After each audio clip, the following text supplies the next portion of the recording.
আসসালামু আলাইকুম বন্ধুরা, কেমন আছেন? আশা করি আপনারা সবাই ভালো আছেন। আপনাদের মাঝে আমি নিয়ে এসেছি ন্যাট্রো কেয়ার।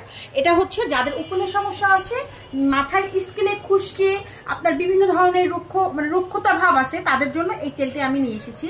এই তেলটা আমি নিজে ব্যবহার করতেছি, আমার বাচ্চাকে ব্যবহার করতেছি, আপনারা নিশ্চিন্তে ব্যবহার করতে পারেন। এই যে তেলটি, এটি এখন আমি আমার বাবুকে দিয়ে দেবো, আমার ছোট্ট বেবিকে। আপনারা নিশ্চিন্তে এটা ব্যবহার করতে পারবেন। এটা আমি আমার বেবিকে নিশ্চিন্তে দিচ্ছি। আপনারা আপনাদের বেবিকে অবশ্যই নিশ্চিন্তে দিতে পারবেন। অবশ্যই এটা কিন্তু শুধু যে উকুন চলে যাবে তা কিন্তু না, এটা কিন্তু আপনার চুলটাকে লম্বা করবে, চুলের পুষ্টি ফিরিয়ে আনবে, চুলের গ্রোথ বাড়বে, চুলে পুষ্টি পাবে, যত প্রকার পুষ্টি আছে সব পুষ্টি পাবে। এটা আপনারা একদিন পর একদিন ব্যবহার করবেন। আর হচ্ছে এটা বেবিদেরকে আমি যেমন দিচ্ছি, এটা রাত্রে বা সন্ধ্যাবেলায় দিয়ে দিবেন, আর পরের দিন সকালে এটা ধুয়ে ফেলবেন।